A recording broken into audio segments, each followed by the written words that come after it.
go. Alrighty, so for those who are tuning in and might not be familiar with what's going on, this is we are now in the playoff stages of the Kefka at Narshe 2 Wherefore Art Gao tournament. This is the first round of the playoffs here. 16 people qualified to get here, so we will. This is essentially the first round. So what we're doing here in the beginning is we are going through a few battles here that are scripted, or that are forced, I should say. That we need to encounter, but we need to do something very particular here, and that is have our two soldier friends, Vix and Wedge, run away before the battle concludes. And this is for the purpose of making sure that our green-haired mystery girl gets all of the experience for these, because throughout the course of this run, we are going to be doing some very particular experience routing, and it starts at the very beginning, literally. So I don't believe that for a second. Question, question, question, question. I mean, that's a name that anybody could have. Yeah. Anyone can have. Quick to pop in. You saw all the streams pause and everything, just syncing things up. So you might see that happening a little bit throughout the course. Don't panic! Yes, Natara is a very skilled restreamer. She will make sure that this is looking tip-top for you guys, and it is quality entertainment. Now, Doctor, would you say it's time to panic? Yes, I would, Kent. So this particular battle of the three is unique in that it's what's called a pincer attack, meaning you have enemies on both sides of you. This prevents you from running away from the battle. Also, that Lobo that you see, the dog enemy that was killed, has a no-run flag on it. So before you can conclude the battle, you need to make sure that you have a clear path and that enemy is dead. Right, otherwise you may not be able to run away correctly. And as somebody who played in this tournament and found every way possible to lose and or throw off step count or whatever, I know about this. Yes, indeed. So in this battle here, which we see Essentia getting to first, these bull mammoths have the no-run flags on them. So despite the fact that it is a regular battle formation, essentially, you need to kill them first before we do the Bioblast. Now, the reason why Terra uses the Bioblast is you notice the animation for it is fairly lengthy. This is actually a good thing because it allows for hidden kind of run ATB bars for your players to fill up. You'll see, their feet are running while that animation is going. And it is accomplishing something there in the meantime. So both runners going through these first three battles exactly how they should. So good to see that they are on track. Now they're going to be setting up for the quick kill. Hopefully, what the optimally they will do here is find a way to throw 3 tech missiles at the Welk's head. It's not always possible. I think it depends on what you get and what the ATB is, but usually you'll see a heal force and a fire beam mixed in to kind of manipulate the ATB to do this. Exactly. So let's see here. Essentia's ATB, ooh, that is not ideal. Typically you want to have Terra's ATB be as close to full as possible. Takaze much better on his side, so this is going to be a little interesting for Essentia. What you're going to see them doing is something called a wait trick, which means that during battle animations, they're going to pull up a command menu, and they're just going to chill out in it until a particular time. Now, what this does is while that command menu is open, ATB does not advance for anyone, enemies or your own players. This is good because Terra, being the most important, while she is doing her attacks, oh boy, having that slime come off before this fire beam could be. This is going to be very tricky for. For Essentia to pull this off, and no, she didn't get it. She didn't get it. Now this can also be dangerous too because she did queue up some attacks here, and if you hit the shell while it is in that state, it will do a counterattack. And oh no, this is getting dire really fast now. This could be. Oh no. Okay. Oh boy, Essentia is. We got 3 HP here. Well behind the 8-ball at this point. I want a slime to kind of rub things in. Takaze is through. He was able to pull it off properly. So he is going to have a very, very decided advantage in the beginning of this. This is wow. that Gru actually there is I would say advantageous for Essentia because it's going to give her an opportunity to do heal force. Yeah, and she needed to do that, or else she was in danger of getting killed. Very much in danger. So, so this is a very interesting turn of events to start this off. But she's just got to slog her way through it. She doesn't really have much of a choice at this point. So there are not very many parts of this run that are a big heaping dose of RNG, but this is one of them. And yeah, this is not looking good. Essentia putting in chat, I've already been having a bad day. Yeah, this getting now her third Gru, that does not help. Unfortunately, this is definitely going to put her significantly behind. If it's too far, then it's going to be tough for her to recover. We hope that maybe she can kind of claw her way back into this, but it's having Vix be slowed here is also really affecting how many turns she gets in, which is making this drag on even longer. No question about it. Yeah. I mean, I'm looking at her. I'm looking at her split. Oh, that still didn't kill. I'm looking at her splits, and against her PB, she's almost 2 minutes behind already, and she still hasn't even killed him yet. Every time his head goes into the shell and he does the Gru, you've got to wait about from the time the Gru text box pops up to the time that his head reemerges. I'd say it's a little over 20 seconds. So this is agonizing. You just got to kind of sit there and just wait. Anyway. Over on Takaze's side, he has moved through. He has now named the mystery girl, who was Terra. But what we do with the naming in this, the naming of characters, is we shorten all of their names to one character. Or in this case, Takaze only did 2. That was probably just to get a little trigger happy with the start button. Reason why we do this is you notice when text boxes pop up during normal dialogue, it's scrolling text. So the less letters or characters that have to be written, the faster they can disappear. Now, over the course of this run, it saves several seconds, so there's no reason not to do it. But over the course of a full run, like let's say a glitchless run, it's going to save you upwards of a minute. So it's definitely a worthwhile trick to do. Looks like she's going to get this right about here. Yeah. It's going to be... There we go. Now we are through Welk. So over on Takaze's screen, you're going to see him fighting all these battles. This is to get Terra to level 6. Kind of a experience manipulation sort of thing, where people join at the party average level +2, and the goal of all of this leveling is to get Sabin to join at level 11 when he gets back on Mount Colts. Mm-hmm. And to that point, you see Takaze doing, little dancing in circles there, and that is to force this battle, because once he finishes this one, that will get him to that coveted level 6. And that's actually like routed into our step route as well. It is, yes, indeed. Yeah, we do compensate for that. So while we've got a minute, there's going to be a cutscene coming up for, both these runners now. Just to kind of give you a little background on these two runners as far as how they've been doing in the tournament and how they got here. We'll start with Essentia. Like I said, this is a 16 person playoff bracket. Essentia is the number 2 seed. She was only one of 4 runners to go undefeated, or 4-0, during the Swiss stage that preceded this. Her opponents in order that she defeated were Kid of Seth, Natara, Nirm, and Tina Hacks. So she was able to be victorious against all 4 of them. Her race PB was 1 hour, 26 minutes, and 1 second, which is very good. Yeah, very good. Her opponent, Takaze, was the number 15 seed. He finished with a 3-1 record in the Swiss stage. His opponents were Azir, who he defeated, Creative Ellie, who he also defeated. He played Tina Hacks in week 3. Tina Hacks was victorious there.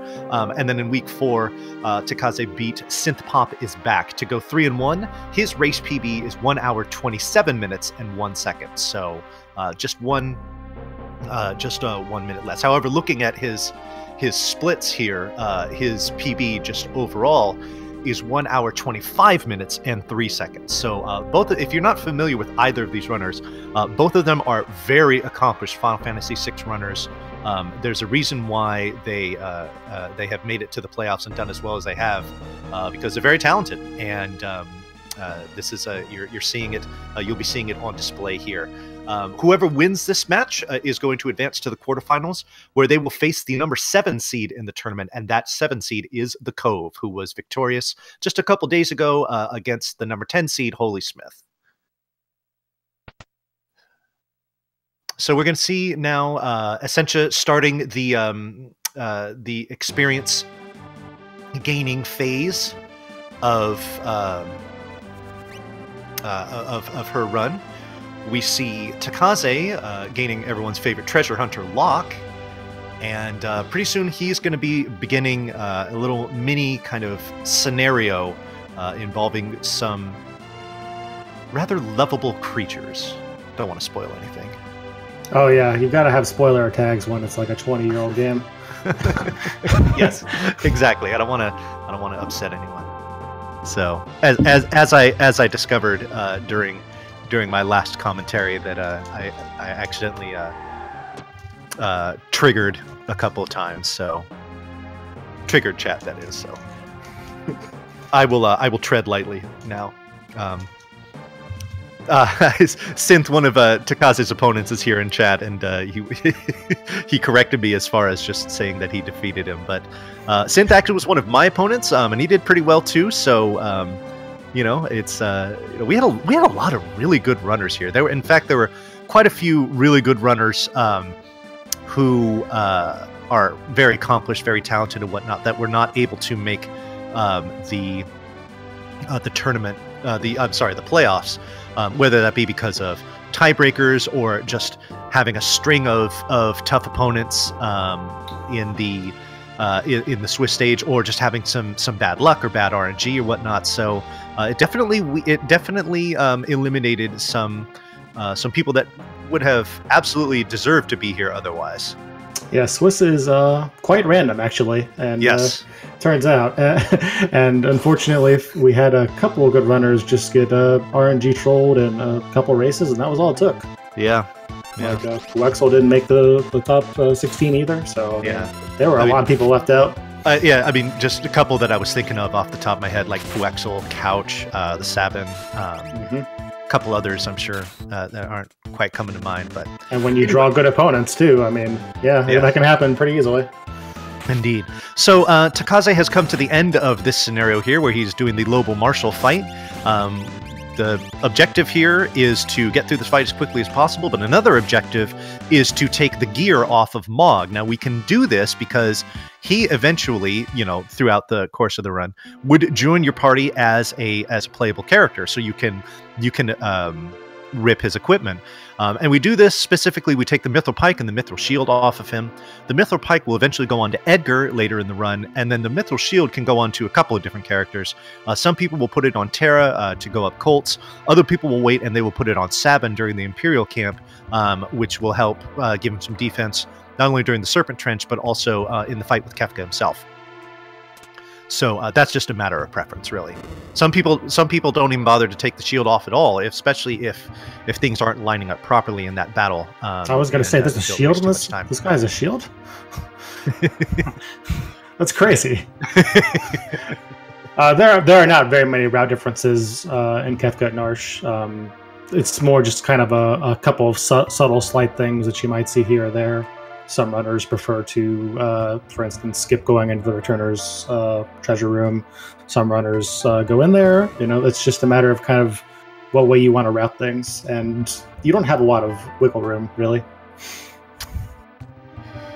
Yes, that's very true. I guess the only major divergence you could see is the order that they will do the final 2 scenarios once they break off into the 3. You're always going to see them do Sabin scenario first, but whether you do Terra's or whether you do Locke's scenario is technically a matter of preference. However, the convention that you're going to see pretty much all runners do is they will do Sabins, then Locke's, then Terra's. But conventional wisdom isn't always right, as I proved by going Locke first and losing handily. Yes. Well, that was you used the word wisdom loosely there, Rivers. I've played this game before, I promise. Indeed. So we have seen Takaze now leave Narshe. He has made his way down to Figaro Castle, where we are in short order going to be picking up Edgar, naming him, and eventually he'll be joining our party in just a couple minutes. While that's a beautiful animation. Yes, indeed. Yes, and we will point it out again. So he says here, so rude to turn his back on a lady and then flips her off. Because apparently that's okay, but turning it back, oh, that's a no-no.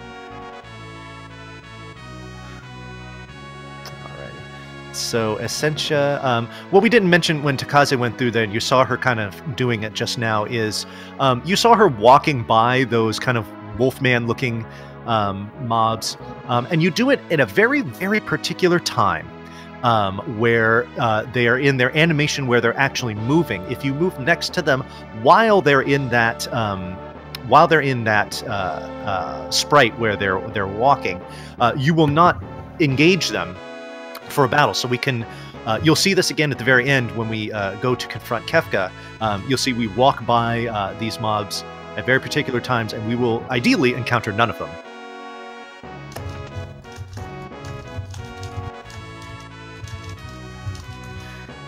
So Essentia is through.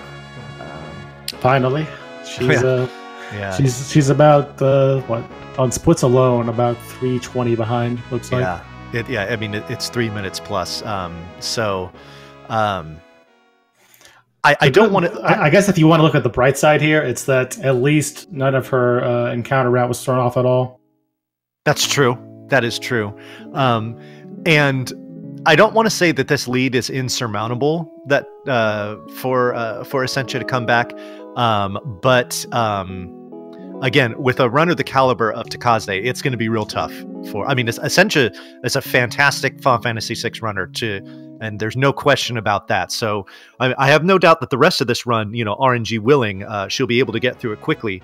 But if Takaze is going to slip up enough to squander a 3+ minute lead, if I were a betting man, I would say that that's not going to happen. But never say never. We still got to get the Chancellor bump here. Oh yes, indeed. That will be 1 second at a time to see if she can catch up, and she is. Oh, here we go. Race just got a little tighter, folks.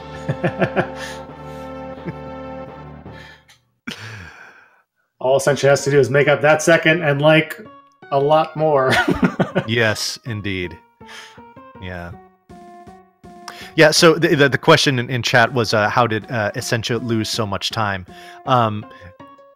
Getting Gru can definitely lose you a little bit of time. When I say a little bit, we're meaning somewhere in the 20 to 30 second range. But I think what the critical mistake that Essentia made was that she queued up 2 attacks before that Gru came out. If she would have only done 1, she actually would have been fine, and it probably would have only cost her, between 20 to 30 seconds. But because she queued up the second attack was unfortunately what caused Terra to die, and Terra deals, quadruple the damage of the other soldiers. Not to mention the one soldier that did survive got slimed and got slowed. So he was doing maybe 1 attack per Gru cycle. So that was it. And I want to say she had at least 5, maybe 6 Gru cycles. So each of those, all told, is about 35 seconds or so.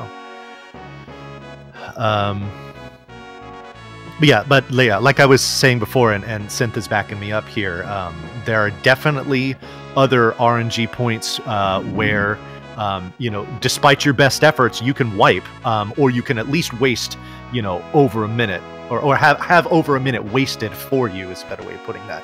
So, like I said, this race is not over. But still, guys, I mean, be sure to watch, because Essentia is a very good speedrunner of this, extremely good, and you're going to see her doing a lot of other things really well and really quickly, and that will be fun to watch, despite the deficit that she currently faces.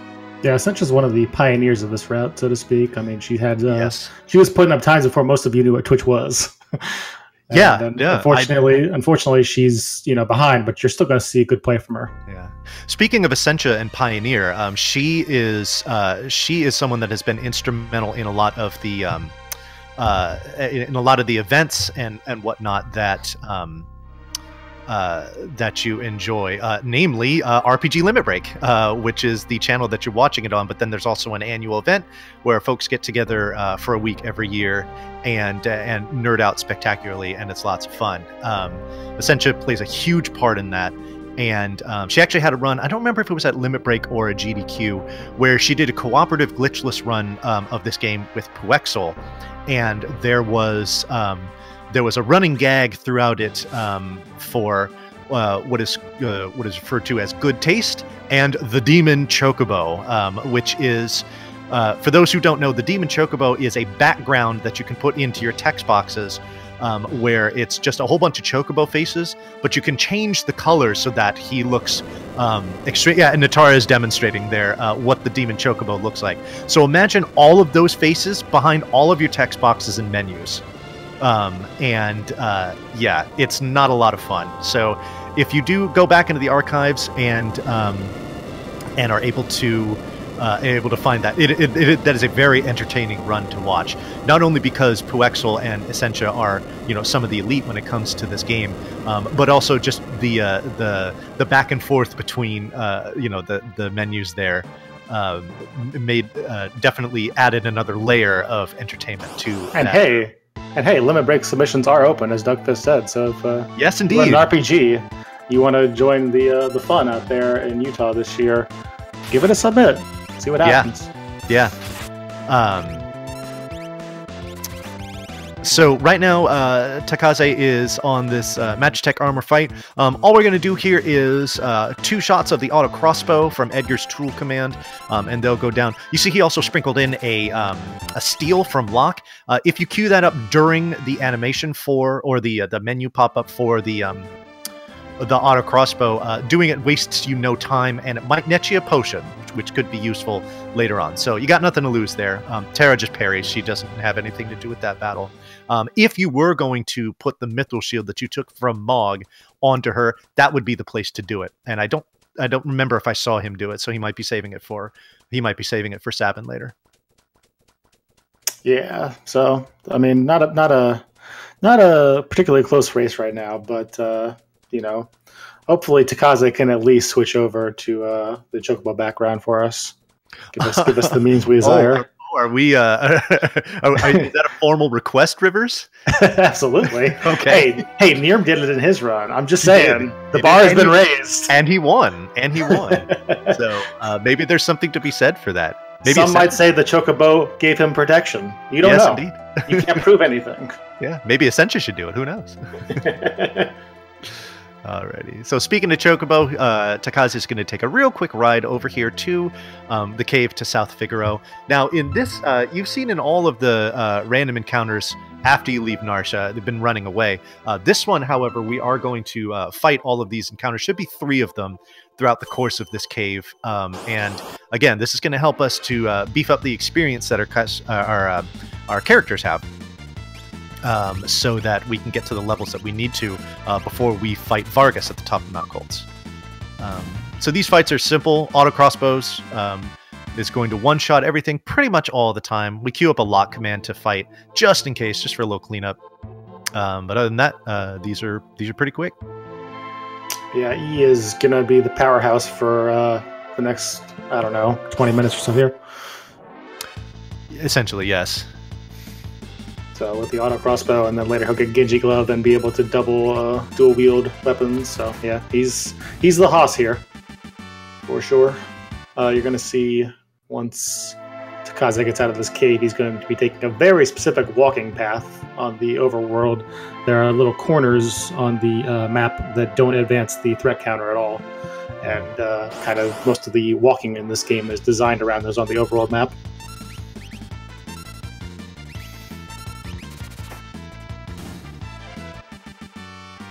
Uh-oh.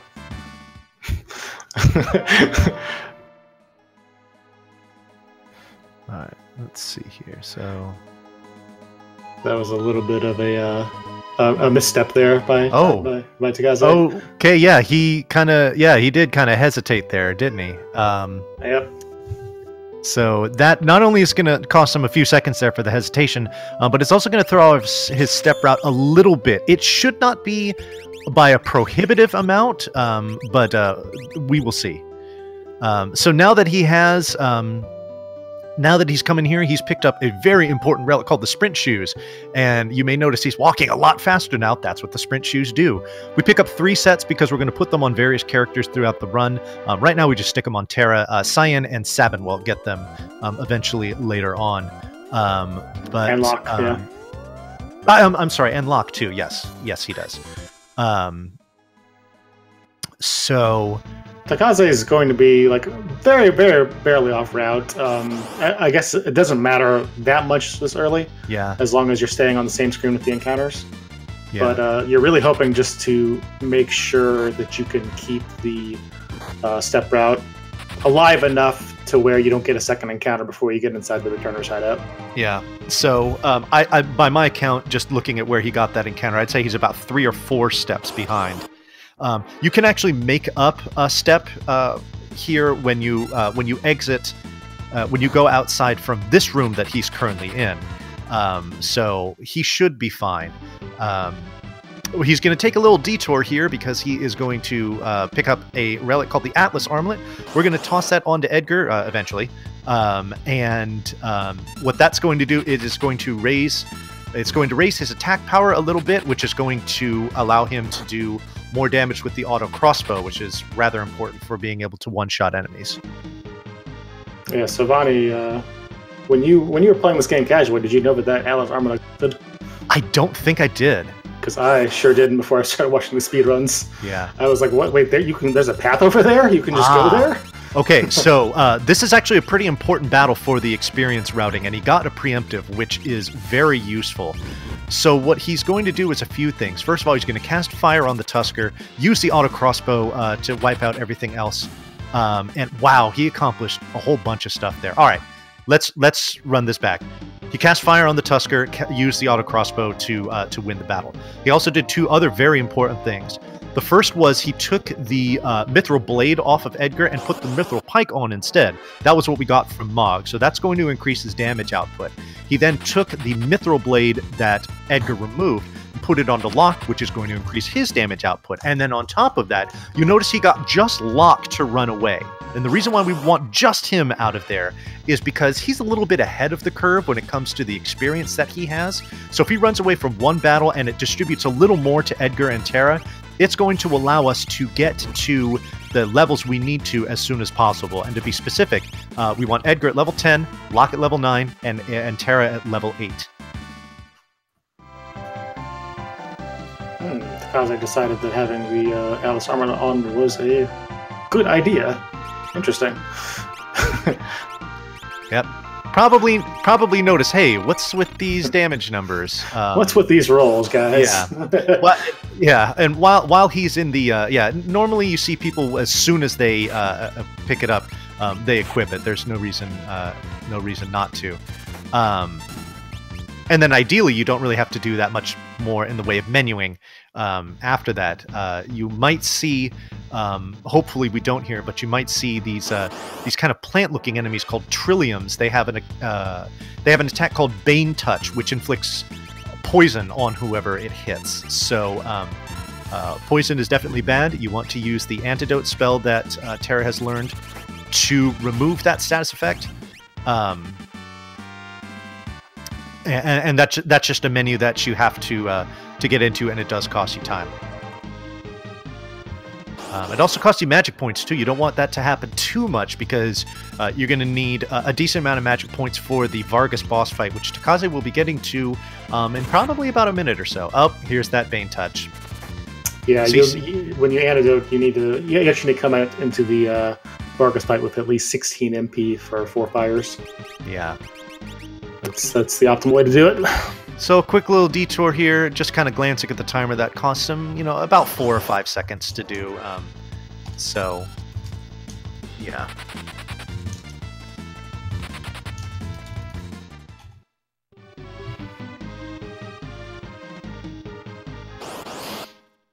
Alrighty, so you're going to see now Takaze running away from these battles because he has gotten to the experience levels that he needs.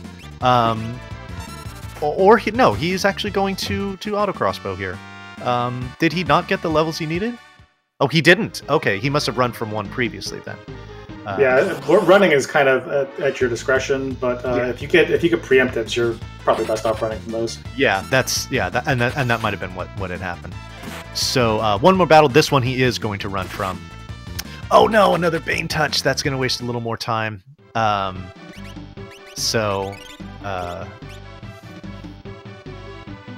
But he navigates that menu very quickly. What was nice is something else we didn't mention in the very beginning. They did a menu where they went to their config menu and they put the cursor on memory. Now what that does is it allows your pointer to be in the last place you left it for any menus that you do in battle or in your menu. This is the Vargas fight that now Takaze is in. We need to get rid of these two Aipus in front of Vargas before we can do any damage to him. So ideally you want to do a fire with Terra, then do the auto crossbow with Edgar. Reason being is that another fire here will wipe this out, and then by the time we do an auto crossbow again, it's hitting Vargas as opposed to the bears. So that's going to make this go a little quicker. The bears. The bears. The Aipus to be specific. The very finest in Apple animal bodyguard technology. I just love the idea that this shirtless man just hanging around the mountain, and then all of a sudden he's just got his two buddy bears with him. Yeah, and they're like, "You want to get to Vargas? You got to get to us first," and you do. 720 hit points is what Vargas has here. Is what we're trying to get through before he says enough, and we move on to the next part of this fight. Which is to introduce us to Sabin, who we already named, so we know we've got S here. And all we're going to do once we get control of him is to use his Blitz command, Pummel to be exact, and that will script this fight to end. But what we don't want to see from Vargas is an attack called Doomfist. It is not. It certainly is no danger. We did see it, but the good thing is that we saw it right away, so it's going to waste less time. Depending on how Vargas reacts in the beginning of the fight, there is a way to skip it altogether. But again, he has to cooperate there, and it looks like he didn't. And Takaze handled that as well as he could. Yeah, and Takaze lost a little bit of time on his splits on that segment, but it was still a pretty decent mountain overall. Indeed. And definitely at this point, all he really needs to do is kind of tread water with his PB and he'll be fine. I would say so, yes. Essentia now making her way, what we call down the snail shell, as you, because it kind of spirals in. Did get Bane touch, so she's going to take a little time to do a little healing and also get her hit points back. And she is very close to Vargas herself. What we're going to see over on Takaze's side once this cutscene wraps up in just a few seconds is he is going to make his way off the mountain and up to the Returner's hideout. And again, just like he did walking into South Vergara, or at least what he was trying to do, he's going to walk on very particular tiles. Yo, check these safety tonics, though. Yeah, and here's why he did that.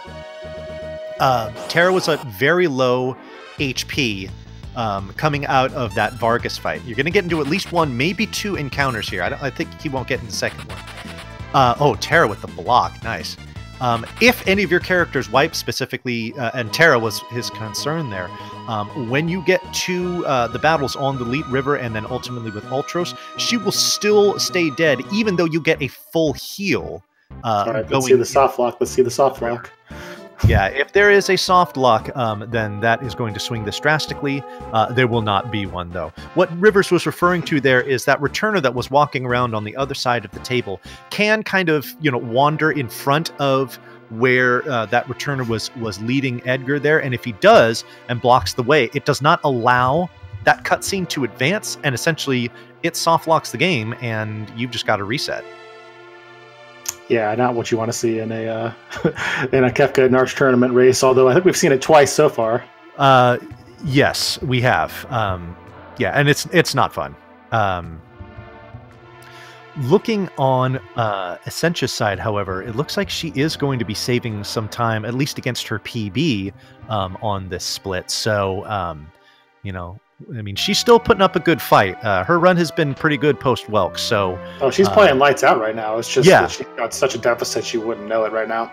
Yeah, yeah. So, don't be fooled by the gap here. Essentia made... she made only one mistake, but unfortunately, it was a rather critical one.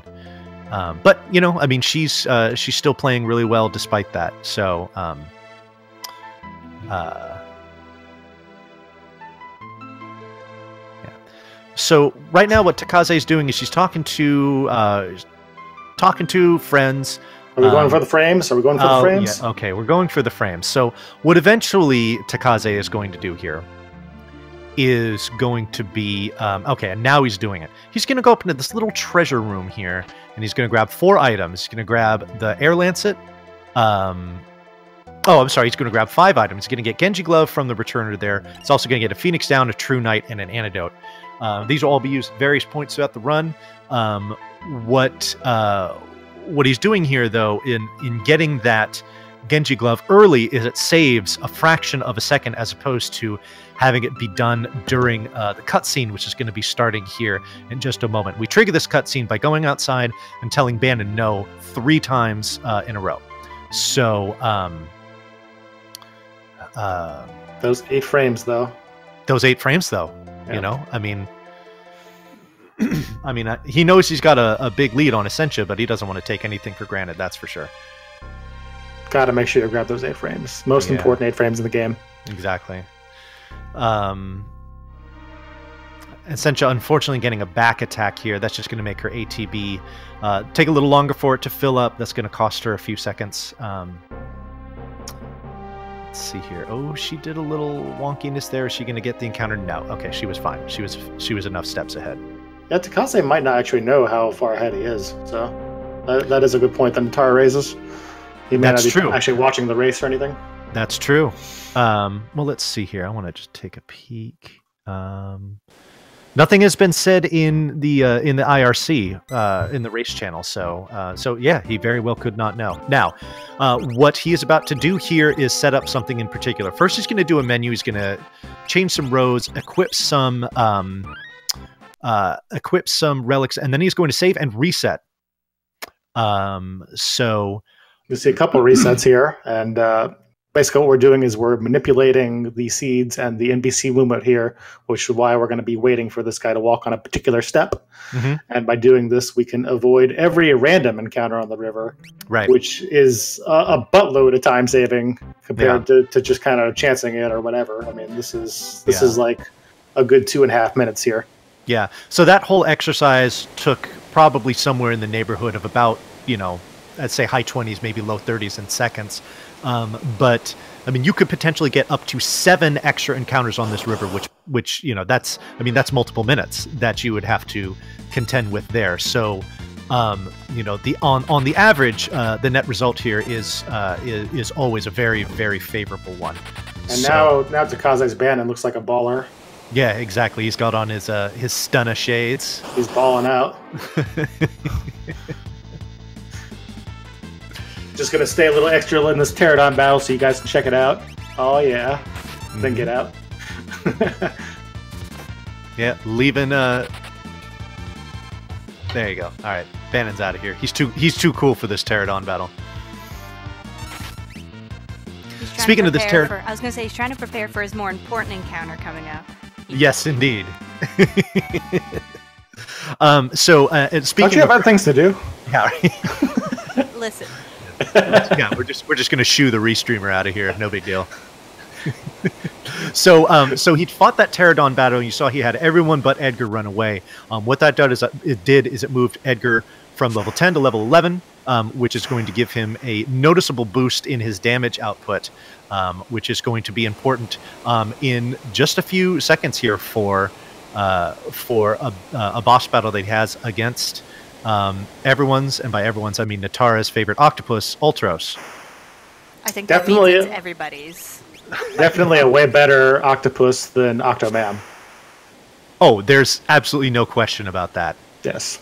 That's a given, Rivers. Yeah. In fact, I think that's a scientifically proven fact, but I don't know. No matter. Anyway, so here comes the Ultros battle in just a second here. If this battle is done in a particular way, it is essentially scripted. And I have no doubt that Takaze will handle this very deftly. You're going to see more. You're going to see more examples of the weight tricks, like what we saw on Welk earlier, where he does it in particular spots.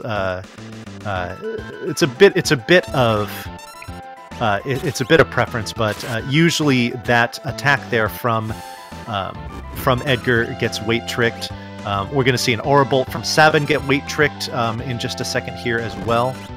You're going to see some seafood soup. You are going to see some seafood soup, and what that is a reaction to having fire cast on him.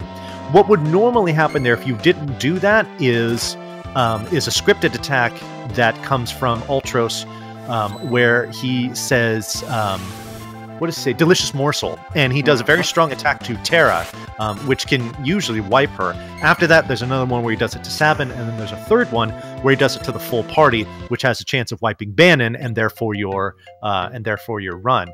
So by doing those things in the order that he did, he avoided all of those tentacle attacks and got through the battle as quickly as possible. And that was very well executed on his part. So now we have a cutscene here on his side, and then we are going to splinter off into the scenarios very shortly. Yeah, very nice Octo fight, or Ultros fight, I should say. Okay, now here's a slight deviation that you saw. You notice that Essentia ran from that Pterodon battle with everyone. She did not do the crossbows or anything like that with Edgar. Killing those Pterodons is not necessary. It certainly helps, but for the course of this run, you don't need to do it. So her Ultros fight, and especially her Kefka fight, might look a little different when it comes to the weight tricks, just because she's going to need to find a way to kind of compensate for the fact that her damage output is a little lower than it could be. So again, these fights might look a little different. In fact, you kind of saw an indication of what's going to go on there. She front-rowed Bannon, which normally would be dangerous, but because we want him to attack as much as possible to kind of support Edgar there, we put her in the front row beforehand as opposed to doing it during the Ultros battle so that he doesn't waste a turn rowing himself and he can attack instead. He owes allegiance to no one. Comes and goes like the wind.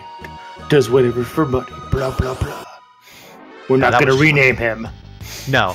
The reason why we rename everybody but Shadow is because his name gets mentioned so seldom over the course of this run that it actually wastes more time than it saves to do it. To just delete the 5 letters and press start. So we just leave Shadow the way that he is. All right, so Takaze's in camp cutscene. Let's watch Essentia's Ultros fight here. Yep. Nothing exciting is going to happen on that stream for a while. This is true. Looking okay so far. The Bannon at 63 HP is a little scary if things go wrong, but yeah. I think she'll probably be okay. The good thing is that he has to get through 2 tentacle attacks before he would even target Bannon. So, yep. So he has yet to do 1. So I'm thinking she's in good shape. And he should be going down right about now. There he goes. Okay.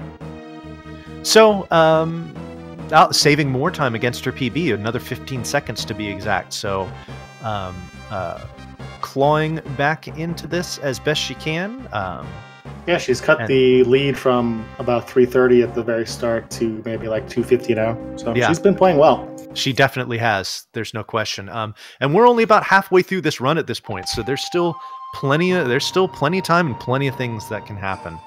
I'm a big fan of Takaze's attempt to name Cyan AAA. Yeah, whoops.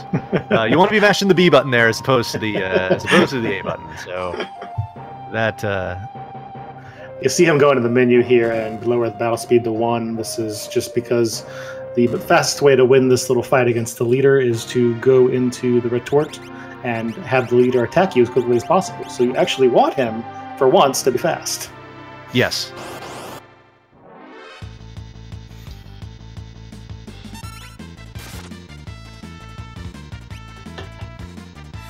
And that's right, we have some Earthbound tournament races tonight too, so make sure to stay tuned. RPG Limit Break, of course, always putting high-quality RPG races in your eyeballs.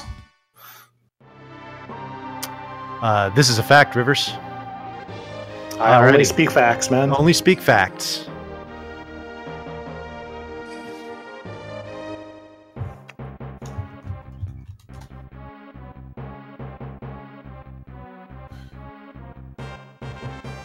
Alrighty, so more cutscene fun for Takaze here. So he doesn't have much going on. Neither does Essentia. She's kind of just walking down to the camp as it is. So yeah, camp cutscene takes a little bit to get rid of. Actually, I mean, a lot of text mashing, a lot of do nothing for a while here. There's like very little intermittent breaks to have a couple battles, but otherwise, this would be a good time for donations, Vonnie. Yes. Do you have any? I don't. But you are watching. You are watching RPG Limit Break. This, for those that are not that familiar with the channel or what we do here, it is all role-playing game. Usually speed runs that you see from a variety of consoles and genres as far as the style of RPGs, and then of course there is the flagship event, which is the RPG Limit Break, which is a week-long live marathon that will be happening in the middle of May. It will be taking place in Salt Lake City, Utah, USA. And it's going to be a really fun event. So if you're able to make it out there, please do. It's very cool. If not, you're going to be able to see all the action right here on this very channel that you're watching right now. So be sure to check that out. Looks like we got a donation from Tuali Amalar, who says Final Fantasy VI and Earthbound on the same day. Now that's RPG good taste, etc., etc.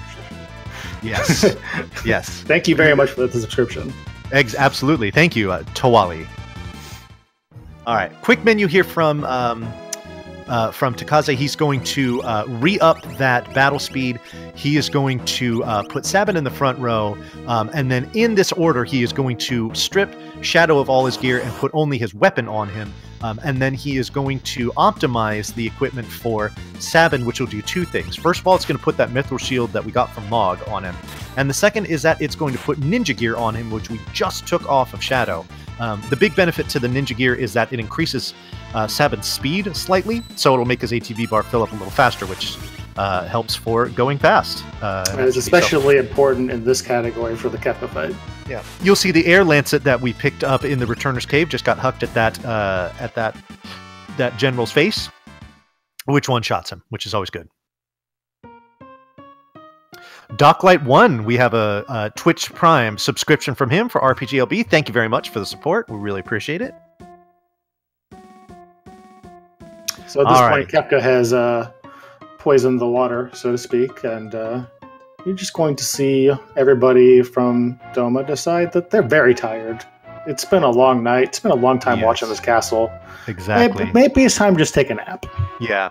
And I'm thinking it's because this cutscene camera moves around so much, maybe they're just kind of getting dizzy, you know, getting that. Yeah. That's a fair point, yeah. Yeah. I mean, I wouldn't normally just fall into water, but if I'm dizzy, maybe. Yeah. I mean, it is purple water, so that is kind of a unique experience. Purple drank. Sorry, my inner Houston came out. Yes, indeed. So the people of Doma, with the exception of Cyan, that one dude he was talking to, and that's pretty much it, have been poisoned and death is imminent. So Cyan's not terribly happy about this, as I'm sure you would imagine. He seems to be taking it pretty well, actually. Yeah. I mean, you can't see it on his face, that's for sure. This is true. The handsome bristling mustache conceals whatever emotions he might be expressing with his mouth. And so Mr. Thou is going to then find out that his wife and child are also asleep, and they plan a train trip without him. And this sends him off the rails entirely. I see what you did there, Rivers. Off the rails. Very clever. The great thing is I didn't even plan for that one. That just happened. Hey, all right. Sometimes it's organic beauty. So anyway, he's about to go find some people to fight because he wants to go on the train too. That's the thing. Yeah, he wants to go on the train that he doesn't even know exists yet. The train he never knew he needed. Oh no, he knows the train exists. They're all going to Disney World, Bonnie. This is canon. Alrighty, so 3 encounters that Takaze is going to get into here. The first 2 are essentially trivial. All you do is just fight. They will one-shot the guys. The only thing you're hoping for here is that Cyan, who you cannot control at this point, just does regular attacks as opposed to dispatch, because either way he one-shots the enemy, but the dispatch animation takes a few seconds longer, so we don't want Cyan to waste our time unnecessarily. So good to go there on the first one. We're about to do the second one. This one only has 3, so this one goes even quicker. Everyone attacks once, and then we move on with our lives. There you go. And Cyan being a good boy here, which is cool. Now this third one's a little trickier because you're going to have a general in the back, and the general is much tougher. Oh, good, he got it preemptive. So you're going to see, he's waiting to see what Cyan does. You saw Cyan attacked that general, so we're going to throw out an aura bolt. Hopefully it hits the, there we go. Okay, good. I'm sorry, the cadet is what it's called. And perfect. That fight went about as well as it could have. Took a little bit of a gamble there, a little coin flip with doing the aura bolt with Sabin, because you cannot, if there are more than one enemy on the screen, you cannot choose aura bolt's target.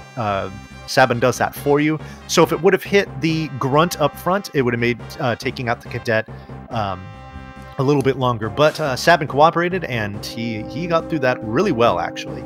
So Lonnie, I missed it. Did Essentia pick up the True Knight? I am not sure. I would assume she did. Well, I'm just saying, we've got people in the chat asking already about the train suplexes. My theory on the train suplex is you can't train suplex without True Knight, because you need True Knight to protect your party meme-verse.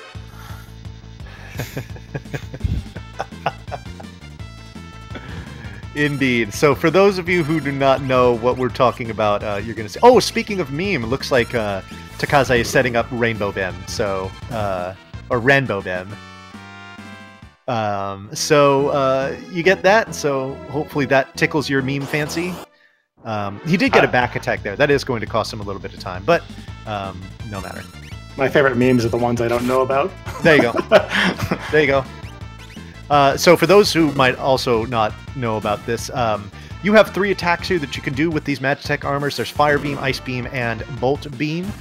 All of them are going to one-shot all of these enemies, no matter what. So the particular type of beam that you pick has no practical relevance. But we're talking about memes here, so what we want to do is we want to make it such that each character is doing one of each of them, which really only just showcases what they look like and delights the crowd. So I'll tell you right now, if I was Essentia, I would not be trained suplex at all. I completely agree, because there is an enormous opportunity for time swings that comes after the train. So if Takaze is unfortunate enough to experience this, this can indeed give Essentia a chance to get back into this. Yeah, get Coop with the real questions here, Bonnie. Is this a meme of beams or a beam of memes? Oh my goodness. I have if you'll excuse me, folks, I'm gonna need to get my ladder out to peel my brain off of the ceiling from that question. I'm almost speechless as to how that. Yeah, exactly. You think your head hurts, Natara? Ooh, Takaze a little misstep there. Shouldn't cost him too bad though. I mean, at this point, you're going to take some steps on the actual train itself anyway. Right. Yeah, it shouldn't cost him at all to be exact. But the only way this could cost him is he has to be a little more careful if he wants to dodge any ghosts on these first two trains. So we'll see how that goes. So we have now arrived at the Phantom train on Takaze's side. This is going to be a few minutes of walking and doing some particular things before we get to our Phantom train boss battle. So yes, the Phantom train is heading to Disney World. Yes, taking everybody with it, and Cyan is aghast that he wasn't invited. So that's canon. Yeah. Groan. You that one you had that one locked and loaded. That did not feel organic, Rivers. Actually, I didn't, but yeah, I'm gonna go with that too. It didn't feel. I mean, I'll take your word for it, but that one. Oh, okay. So he's doing. So he had 2 steps to spare. Okay, good. So he was judicious about it. No harm, no foul as far as the step route here on Takaze's side. However, after this point, the margin for error is essentially 0.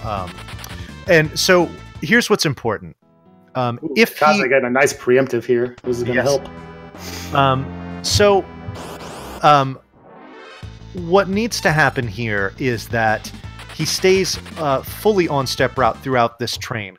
Not doing so is going to get him into an encounter with 3 Grasshoppers before he gets onto Barren Falls. And that battle itself, first of all, it's an extra battle, so it wastes time.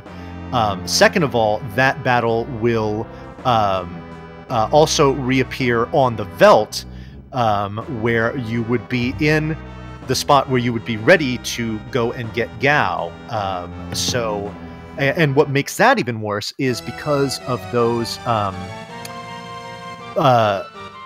because that particular enemy can cast what is called Wing Snap, which inflicts the Berserk status. It can really interfere with your ability to throw dried meat at Gao should he show up. So it is definitely a compounding time waste. So this is potentially one of the pardon the pun, but one of the missteps that that Takaze could do that would give Essentia a chance to cut into this lead pretty significantly, to be honest.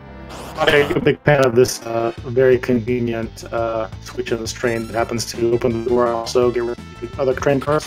Yes, you've heard of multi-twitch. This is a multi-switch. It detaches train cars. Oh, little ghost clip there on Takaze's side. That was fortunate. DQ, glitch run, DQ.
suplex for you guys. Yeah, there isn't going to be no train suplex there.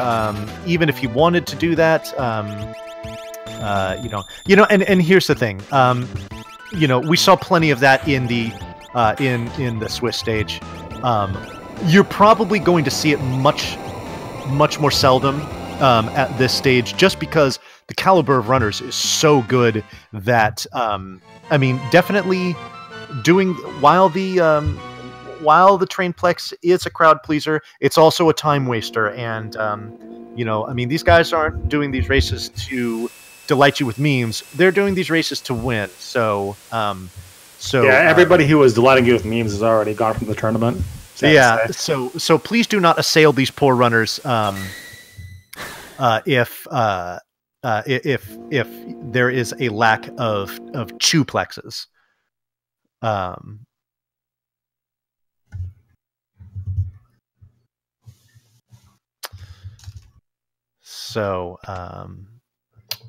Natara's got the relevant emote here.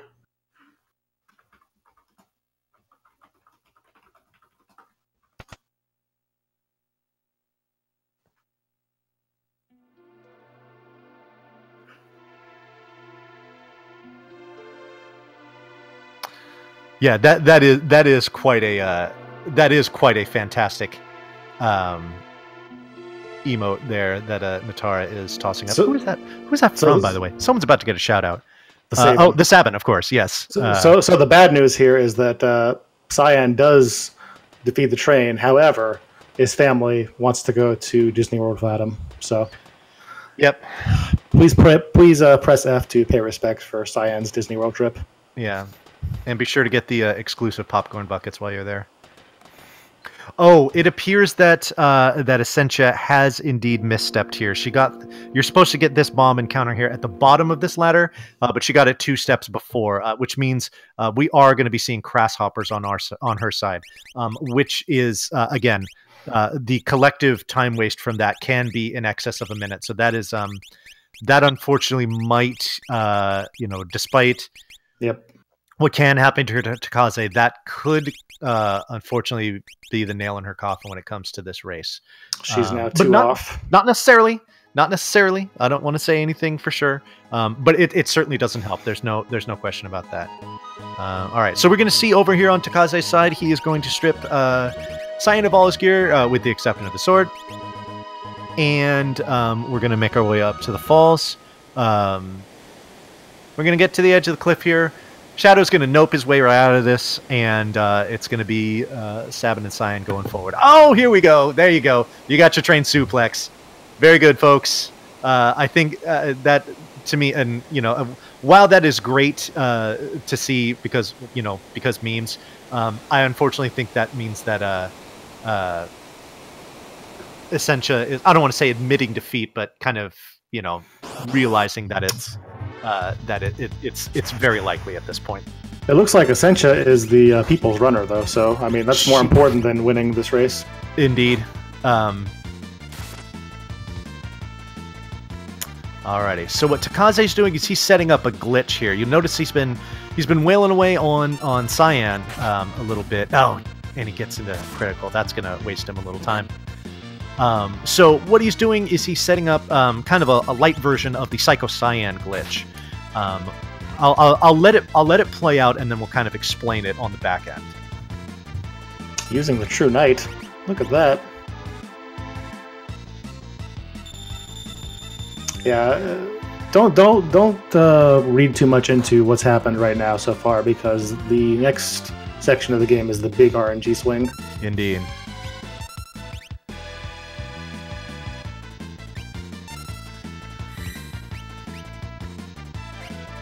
Okay. Almost done here, and there we go. Okay, so Takaze is through. Now, that sequence there, that actually culminates in a boss battle with a boss called Rhizopaz. You didn't see Rhizopaz, and that's because we avoided him. We did it with the Psycho Cyan glitch. So what's supposed to happen there is those piranha, a random number, well, first 2 piranha always pop up in the beginning. Then after that, I think it's either 2 or 3 a couple times, and then you get to the boss itself. So after you clear out a set of piranhas, another one comes up, so on and so forth. So what we did there with the Psycho Cyan glitch was when you kill Cyan and then you bring him back to life and then you use the retort command, instead of it only countering attacks that hit him, physical attacks that hit him, it will counter any kind of physical attack. And because we do the suplex with Sabin, which is a physical attack, which always misses the Piranha, which is good, it then causes the retort to activate, which is a magical attack. When a physical and magical attack hit that enemy at the same time, the game doesn't know what to do, so it just pushes you through. And not only does that save time, but that Rhizopaz fight at this juncture would be extremely dangerous. So now over here on Essentia's side, she's getting that Grasshopper battle that I was referring to. This in and of itself, I mean, certainly an extra battle that you can avoid. That was... Oh, no! And we have a dead Cyan as well. I didn't see if she unequipped him first. So when Takaze was setting this up, you see that you saw that he took all of the gear off of Cyan. Because we want to kill him, obviously the less armor he has on, the more damage we can do to him. However, you cannot change equipment on a party member that is dead. So if she did not already do that, she's not going to get a chance. And what that means is that she's basically going to have to make this fight a little longer because she's got to kill Cyan despite the fact that he's got the extra protection from the armor that he's wearing. Bonnie, can I file a protest? For? I don't believe you're allowed to be upset when Cyan dies. Ah, okay. And it appears that she did unequip him already, so all's well. You get a free heal when you go on to, when you jump down that waterfall, which includes a revival. So she was good. So I missed that she had already done that. So never mind. Scratch everything I said there. Now Takaze, okay, here we go on Takaze's side. He went into the town, picked up a set of dried meat. We're going to... Ooh, he's going to eat a fire. Oh, okay, a Cyan. That's fine. We're going to kill him, and... No Gao. Okay. 5 out of 8 chance, folks. 5 out of 8 chance. 5 out of 8 chance. So he crapped out that time. Gets preempted. That helps. Ruh-roh. What's going on here? It begins. Oh my goodness. No Gao. Okay. So here we go. This is going to waste time. So now you're going to see he's going to be walking back and forth here in front of this cave that we normally want to get into. So not only do we have to do an extra battle here, but we got to get through 4 enemies to do it. So this is going to waste a good amount of time. And let's see if Gao shows up here as well. Will he show up here? No! Oh my goodness. Here it goes. Here it comes. This is exactly what Essentia needed here. It's not going to make up the whole gap, but it's definitely going to be a significant chunk. Is he going to get it 4th try? Oh, okay, 4th try. All right. So you want to get Gao by the 2nd try, because if you do, then you don't have to take any extra encounters to get to him. But if it's anything after that, then it's then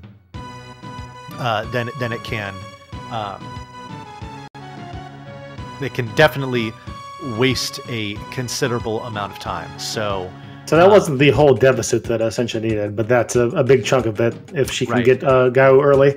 Yeah, and the next part that can really play with your emotions is the Serpent Trench that. Once Takaze is finally done with this very lengthy cutscene, he will be entering that. There is potentially, if he gets some unfavorable encounters, especially pincers and whatnot, it can wipe his party. So, especially considering that he had that happen, I would imagine that. We're going to see a safety save from Takaze. So here's that Grasshopper battle rearing its ugly head yet again. So Essentia is going to do what you'll see some people elect to do in this case, and she's just going to run from it. She's going to elect to burn a try to get Gao. I mean, at this point, she's got to roll the dice anyway if she wants to get back into this. The other thing that makes this unfortunate, another compound effect, is that this second fight here that you see with the ghosts, if you're on step route, there's normally only one of them, but here there's three, so it just takes a little longer to get through. But we are going to see if Gao shows up here. Gao, be a bro for Essentia. Are you going for the race? Are you going to bro? Yes, you are. Alrighty. So, okay, here we go. This is interesting. Oh, that's right. We need some Kappas, chat. Oh, God, yeah. We were so entranced by what was going on Essentia's side that we forgot to have you get your Kappas going for that little green imp that gives you the tutorial that nobody needs, so that you know how to do Gao's rages. Oh, look, he's even doing a safety cure too. Yeah, Takaze taking no chances here, which is smart. Yeah, that fourth try Gao did not. Lonnie, you're a little ahead. Oh, I am? Okay. Oh, gotcha. Let's see here.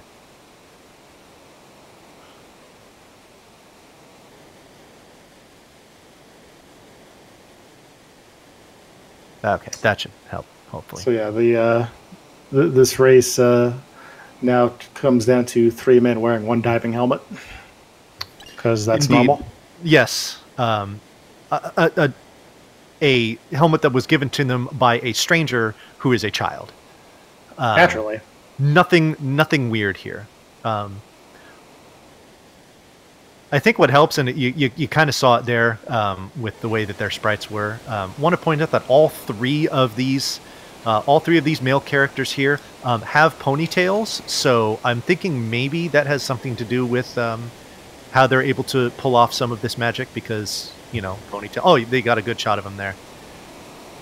I don't know if that has anything to do with it, but. And now you're going to see the next RNG equalizer here, which is the Serpent Trench. The wrong encounters can ship this really fast. Yeah. So there's especially if you happen to get numb-spined. Indeed. There's going to be 4 encounters that they're going to have to deal with here. There's a break in between the 2 where you can do a little menuing, but while you're in the trench, you cannot enter your menu. Okay, this is the first potentially dangerous one here. This battle can be a single Anguiform, and the Anguiform has an AoE attack called Aqua Rake, which, if it doesn't wipe your party, it makes it really close. So fortunate for Takaze to avoid that, but he's still got 3 more to go. You want to go to the right here at this split the first time. There will be another fork in the second section. In that one, you'll want to go left. But so far, so good for Takaze. He is going to waste a little time here, just waiting to run. Probably get beat up a little bit. Nothing to worry about, though. Because Cyan has a lot of HP.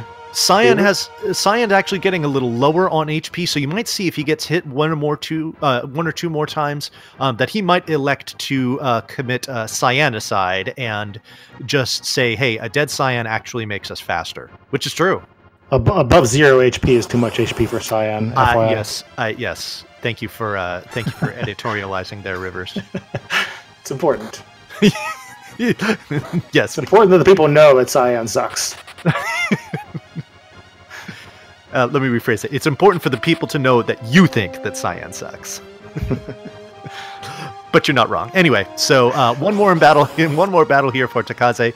It's 2 Anguiforms. No danger of an Aqua Rake here. He's going to make this through. He's going to make it through this. Excuse me. Very easily, as a matter of fact.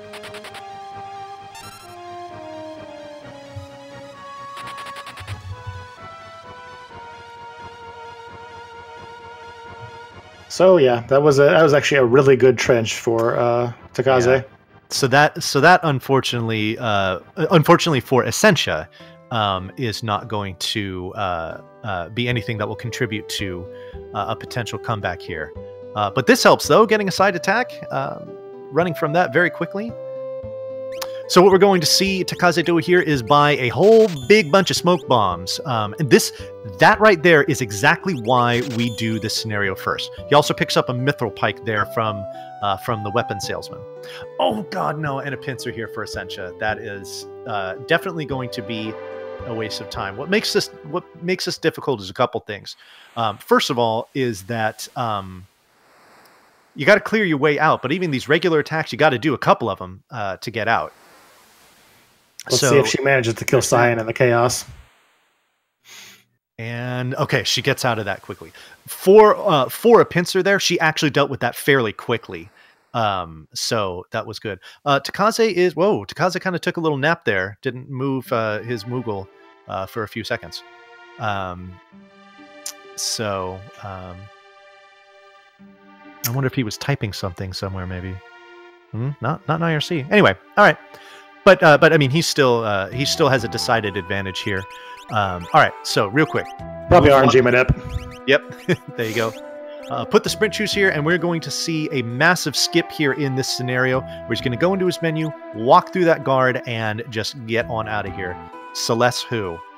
So anyway, to finish. Why do people keep saying that name? I know. To finish the thought about the smoke bombs, because this is the only scenario where you can pick them up, but of course your party members in other scenarios can use them. This is going to make things a lot faster when it comes to running away. Right, and you'll see him put those right at the top of the inventory too for convenience for the other scenario as well. Correct. Alrighty. Shin Zetsusen with a subscription. That's 3 months in a row. Shin, thank you so much for the support. On behalf of RPG Limit Break, we do appreciate that.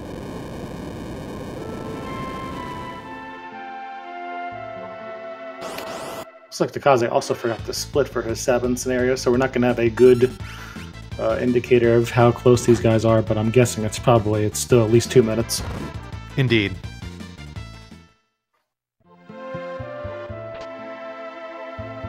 So, Takaze takes a slight detour in here to go and pick up the Thunder Rod. This is going to be a critical item to use in about 30 or so seconds here. Yeah,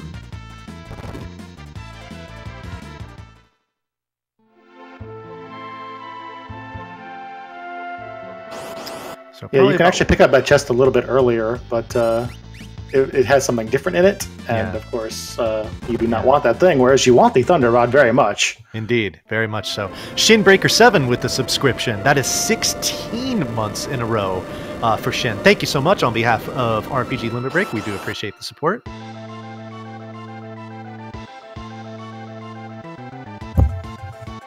Alrighty, so you see he's... you saw there was some text going on there, and there was Locke talking to someone. He wasn't talking to the tunnel armor. Wasn't talking to the tunnel armor, that's for sure. But instead, we're going to use the Thunder Rod, and it is going to one-shot this tunnel armor through for a couple reasons. First of all, tunnel armor is weak to lightning, so the thunder does extra damage. Also, when you break a Thunder Rod, it ignores the magical defense of the enemy that it is hitting, so therefore it's always going to one-shot there. In fact, it's always going to do the exact same amount of damage, which is 1,448. Right, because rods ignore magic defense, they are really overpowered in most of their Into This Run where they matter. Yes. And also, same thing can be said for Final Fantasy V. Yeah. So if you blinked, you missed what Takaze did there in his item menu, which was to take the mithril pike that he bought in Nicaea and to toss it on to Edgar. Takaze getting 2 encounters here on the Leet River. That's average. You can get anywhere from 1 to 3. The first one you always get. The other 2, it's random as to whether or not you get them. So... So at this point, he's pretty much done with the major RNG swings with the run.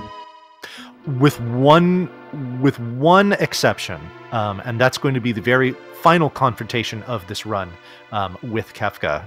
If things go a little sideways there, there is a chance for a full party wipe, which would cost a considerable amount of time. I would imagine that with this lead, we will almost certainly be seeing a safety save from Takaze here. If he's paying attention, yeah, for sure. Yes, indeed.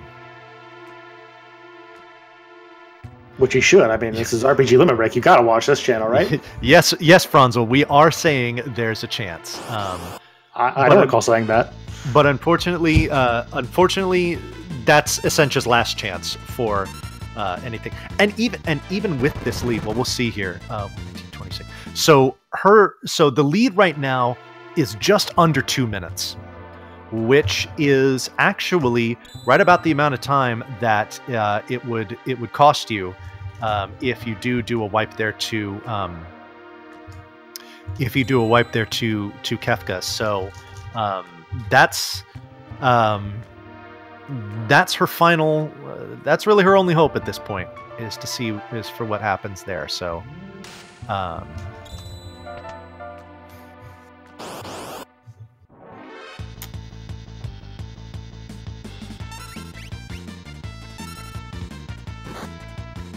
So yeah, but Synth, you're right. I mean, like we said, after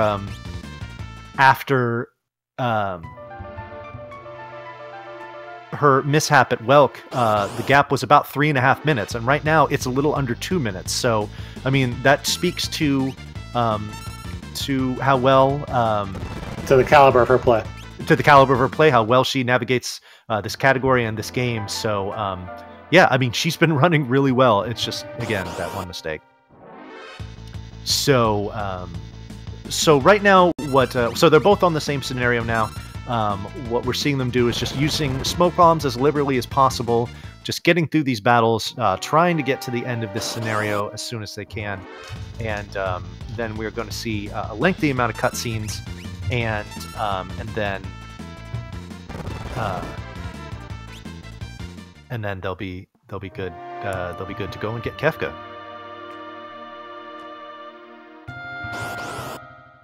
Yeah, and that's a good point that that gets brought up here in chat is a decent amount of what allowed for Essentia to get caught up was the fact that Takaze got trolled really hard by Gao. Did his Edgar just counter there Takaze's? No, I think he might have. I think he might have. Or did he miss input? Yeah, I think he might have missed an input there. Okay. Yeah. Well, that's a little bit extra time too. Every second counts. Yep, and just as we say that, Essentia gets a side attack, so she runs faster than she can toss a smoke bomb. So that's a little bit of time made up there. So so yeah, so I would say with that, this gap is probably under 2 minutes now. So again, it's all going to rest on how well Takaze handles Kefka, and if he doesn't, if Kefka plays nice. Yeah, Essentia's only really got this one room left, but it's a long room with a lot of encounters and a lot of smoke bombs to throw. Yeah. Or just get lucky. You know? Yeah, or just keep getting side attacks. Just keep getting preemptives. That helps too. Yeah, there you go. Not that one. I would have laughed if she would have got another one. Well, we can only curse so much. We can only curse and bless as much as possible. Yeah.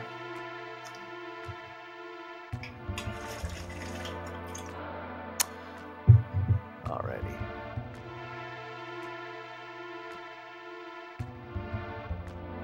So yeah, just it's a very lengthy. I mean, multiple minutes here on Takaze's side. He's just got to mash A just to get through this before he gets to another preemptive. Here we go. I'm excited to finally meet General Kutan. Yes, who has gotten quite a promotion since the last time you saw her in the Moogle Cave. Yes. So if you're wondering why there's a Moogle there randomly, so what happens is you remember in Locke's scenario we did that guard skip and we just noped right out of South Figaro. Whereas if you were playing that glitchless, you would go in and you would name Celeste and you would recruit her into your party. But because we didn't do that, the game has no value to put there. So the unfilled spots when you have yet to gain characters are just filled by Moogles that you use in that cave where you're saving where Locke is saving Terra. And Celeste's slot is occupied by Kutan. Kutan, if you keep going throughout this game, you could keep Kutan in your party. However, Kutan's stats are abysmal, and you cannot modify their equipment at all. So if you're doing a full game run of this, you don't want to skip Celeste just because the amount of time that it saves on the front end is not worth the time that you will lose on the back end. It is definitely a net loss. For the record, I have no idea what a Celeste is. Yeah. Vonnie keeps talking about it. I'm sure it matters, whatever it is, but I don't know about it. It's like Final Fantasy's version of the Tooth Fairy. What? Well, you've never seen the Tooth Fairy, and you've only heard of her, so... Look, I've seen more of the Tooth Fairy than I have Celeste, so... Interesting. Safety save from Takaze, as I assumed. Wise decision. And now we are going to... we're going to talk to Bannon, and we're going to form 3 parties. We're going to overload the middle party specifically with Edgar, Sabin, Cyan, and Gao.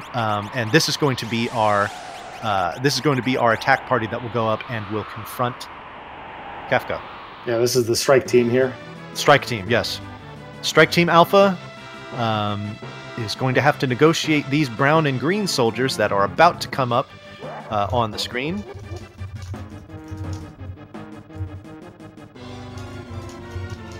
And this is going to look very similar to what we saw, and actually something I just referenced, where you had Locke and the Moogle parties going down to confront a boss at the bottom while these guys are coming up to the top. We're not going to have to do too much in the way of dodging tricks here, just because, especially for this first one, we've got something else we got to wait for there. So you see that Takaze wasn't trying to get by that one too quickly. This brown guy, though, could be a different story.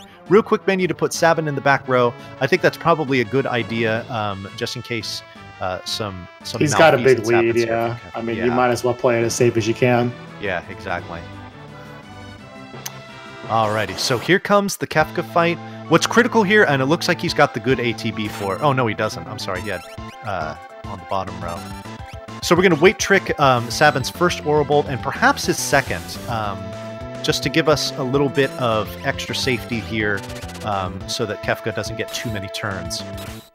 Oh, a crit there from Edgar. That is a huge, huge help for him. Just in case there's anything that goes a little less according to plan, that definitely puts him ahead. Oh, that didn't go according to plan. Cyan getting wiped there. This is interesting. Getting a little frisky. Little frisky. Okay, but there it is. He is through. Takaze has done with an official SRL time of 1 hour, 27 minutes, and 12 seconds. So, GG to Takaze. He is victorious, and he will be moving on. The 15-2 upset. They said it couldn't happen. 15-2 upset. But, I gotta say, while Essentia's greatness at this game cannot be overstated, Takaze is by no means a slouch. He is extremely good at this game as well. So while a 215 gap seems significant when it comes to the amount of skill between these two, it's actually not that much. So I would have said Essentia might have been a favorite in some people's eyes, but Takaze winning this, despite what happened with Welk there, I'm not terribly shocked. Oh yeah, I was just memeing. That's all. Yes. Okay. Very good. All right.